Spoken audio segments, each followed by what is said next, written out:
So I'm going to teach you how to make all A's in college without really trying. So my GPA is a 3.8, which means in the 7 semesters that I've been here, I have made 2 B's.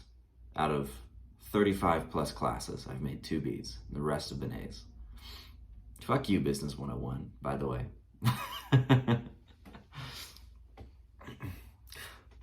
And the best thing is that I only really work on schoolwork about an hour outside of class.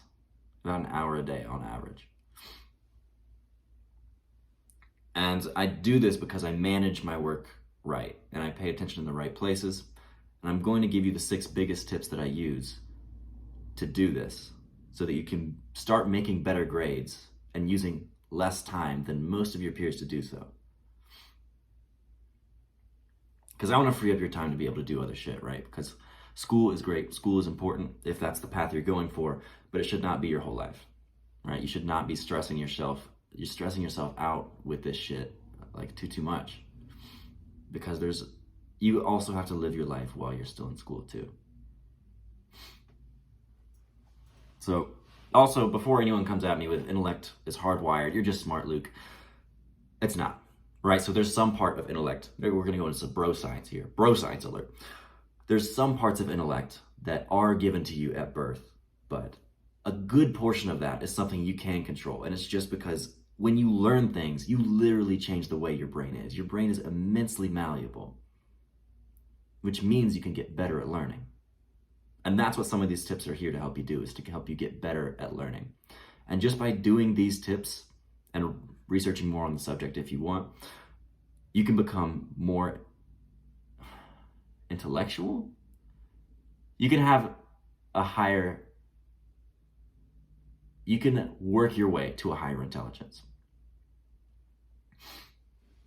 So the first tip, figure out which classes are serious, right? Because when you get into college, I don't know if you're in college yet, but if you are, you know that when you go into classes, some of them are like, hey man, come on in. We're gonna have a few lectures. We're gonna have a little fun. We're gonna do some work. Deadlines. I'll set some deadlines, but like, they're not gonna be that bad. I'll be a little lenient about it. There's gonna be some extra credit. You're gonna have some professors like that, and we love those professors. We love them. Because the classroom is a lot less stressful that way. But this is not going to be all of your professors, especially once you get into like core classes for your major or things up into the 300 and 400 levels.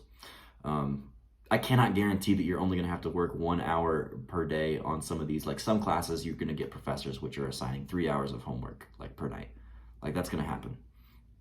You're just going to have to get through those classes essentially. But these tips are still going to give you a lot more leverage than most people have right now.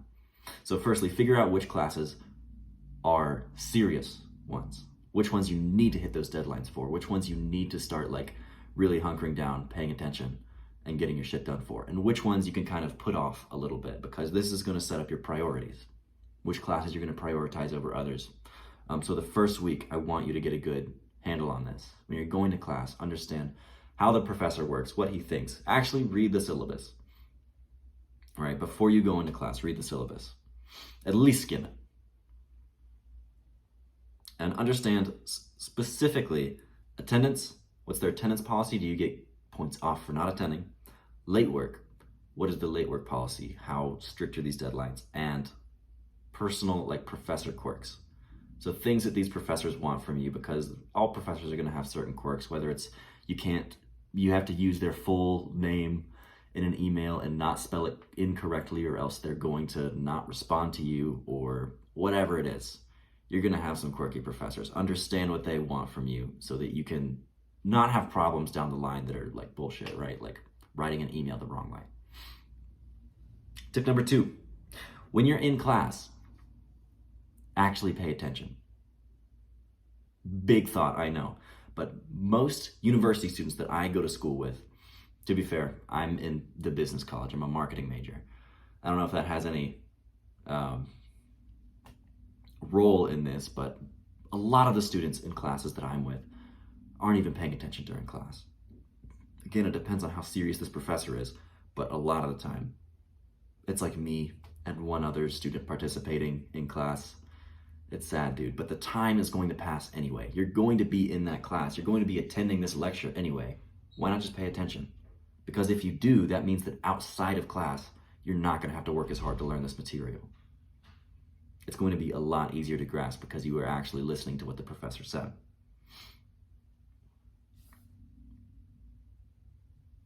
So essentially, paying attention in class because you want to limit the amount of work that you have to do outside of that class as much as possible. This is the whole idea of this, is getting your work time in class, getting your work time outside of class as low as possible. So tip number 3, use a planner. Organize your assignments by the date they're due and bold or put stars next to whichever ones are the most important, because the biggest thing about making good grades in American college is just turning your shit in. A lot of professors are going to be lenient. Just like, even if you turn absolutely bullshit in, you're going to at least get something, right? Something is better than a 0. So make sure that you turn in every assignment. And to do this, you need to have them organized. You need to bold what's important, and use a planner. I just honestly write stuff down in my school notebook that I take notes in. Like here, this is my weekly plan for week 1. I just have the class, each of the assignments I have due, and the due dates. It does not have to be complicated. In fact, I suggest making it uncomplicated.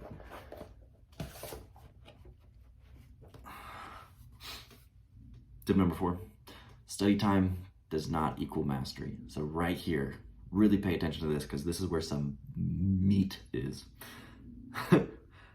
Study harder for shorter periods of time, right? People who are studying for like 10 hours a day, you're not actually studying. You're reading over the material. Your brain cannot focus for that long. What I want you to do is really focus on for like 1.5 hours max and study a subject. If you really need to like study for an exam or something, 1.5 hours max.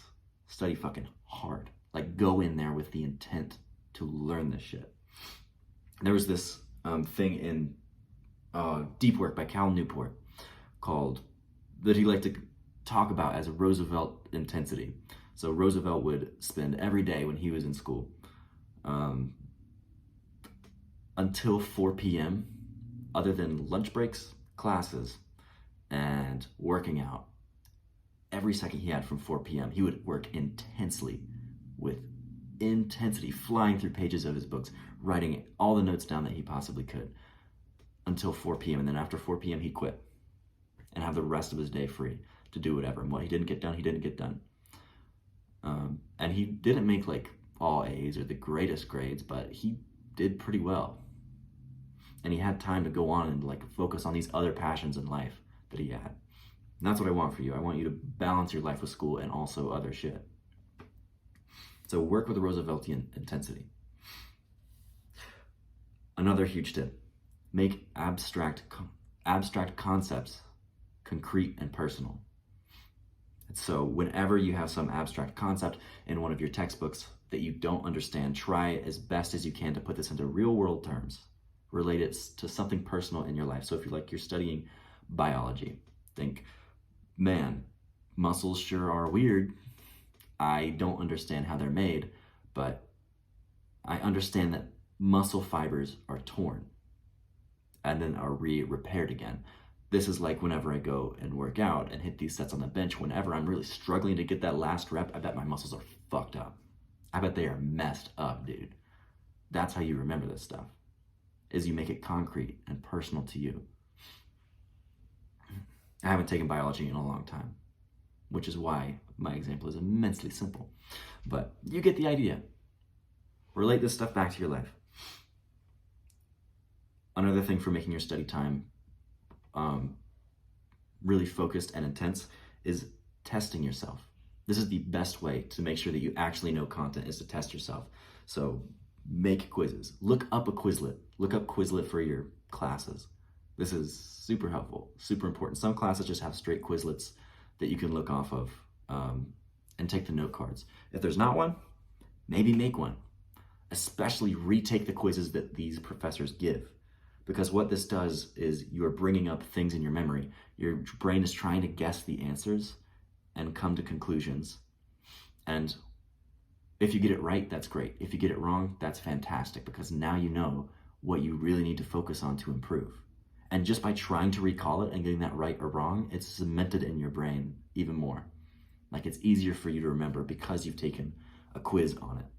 And because you're quizzing yourself, you're using flashcards, you're using Quizlet, it makes it easier to remember this shit. And focus the most on what you missed during the quizzes. That's huge. If you get stuff, that's great. If you don't get stuff, really focus, hone in why you didn't get it. Try and relate those concepts back to something personal in your life. Make them concrete, and focus on what you need to improve. Tip number 5, do your readings before the lecture, right? Even if it's just skimming the book. Honestly, usually skimming will do. I like to take notes while I skim about the important stuff, any bolded concepts in books I like to write down and really try and understand. But do your readings before the lecture and participate in classes, because this is just reinforcing your memory more. By doing the readings before the lecture, whenever you go into the lecture, what he's saying is reinforcing your memory. By participating, you're making it personal. And you want to use this class time to actually make sure that you're getting this stuff, because again, the time is gonna pass anyway. You're gonna be in class anyway. So use that time to actually make sure you're getting this shit done, so you don't have to outside of class. Tip number 6, always do study guides, dudes. Study guides are they are the test. About half of the time, the study guides are exactly what's on the test. And if not, it's pretty damn close. So do the study guides. Make sure you know the study guide really well. If you have a study guide before an exam, that's great. Use it. Bonus tip. Tip number 7. Negotiate with your professors. Like, that's okay. That's something you can do in college. Like, don't be a bitch about it. But if you think that your grade that you got, something is wrong with it, or if you don't understand why you missed a question, don't be afraid to email your professor and ask. Don't be afraid to email and ask why you got this grade, why you think that this was right. Do it in a respectful way, of course. But don't be afraid to put yourself out there, because most professors are going to, professors make mistakes, for one. But most professors are also going to be lenient. If you show that you care, if you show that you reach out, and they're like, wow, the student really did try to get this extra credit point, and I got him on a grammar mistake, maybe I'll at least give him some of the extra credit, because he's passionate about this, he's reaching out. And even if they don't, they then know that you are actually caring about this class. They're going to know you because you participate in class, right? You're participating in class, right? You are going to be known. And they're going to know you. They're going to like you and have a preference to grade your stuff easier. Like, it's not supposed to happen, but if you like someone, it's just going to happen. The more you like someone, the less you want to the more you want to help them out, just innately. Also, with negotiating with the professors, ask for extensions, ask for extra credit. It never hurts to ask.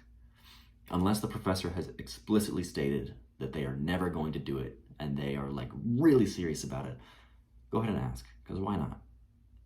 It's likely that they will probably give you some kind of alternate assignment or some kind of deadline extension, just because you seem like you want to do well in the class. That's what most professors are looking for. It's just students who are interested, students who want to do well in their classes. The only time professors aren't going to help you is if you look like you don't care. So even if you're faking it, look like you care at least a little bit, right? And do this by participating in class, reaching out to your professors. So with these tips, you will now have to study less, and you are going to be making better grades in your classes. You're going to be making better grades in your classes not only because you're studying more intensely, but because you've actually paid attention to your previous classes now. The ones that are related to this past class, you're not going to have to work as hard in. Right, so in accounting 251, because I paid attention and did well in that class, accounting 252 is a fucking breeze. It's easy.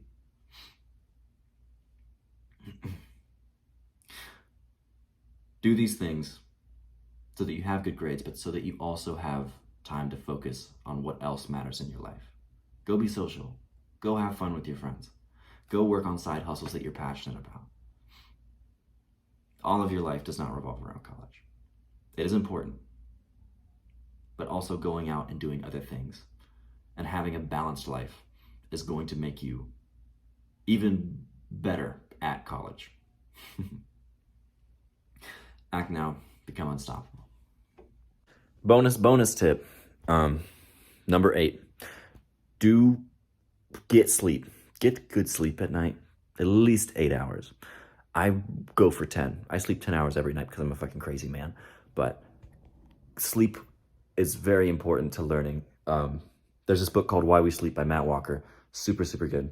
I would absolutely recommend it. But if you're interested in more stuff like about how to learn and how to learn effectively and good, how to learn good. Quite an intellectual thing to say, Luke. But if you're interested in that, please go look at this book called Make It Stick. Make It Stick. Just look that up on Amazon right now. It will change your life. It's got a lot of the tips I had in there, like quizzing, self-testing, as one of the most important ways to help boost your memory. Also, if this video has helped you, consider subscribing or dropping a like down below or even sharing this to a friend who needs it. I think I already said act now, become unstoppable. I'll do it again. Act now, become unstoppable.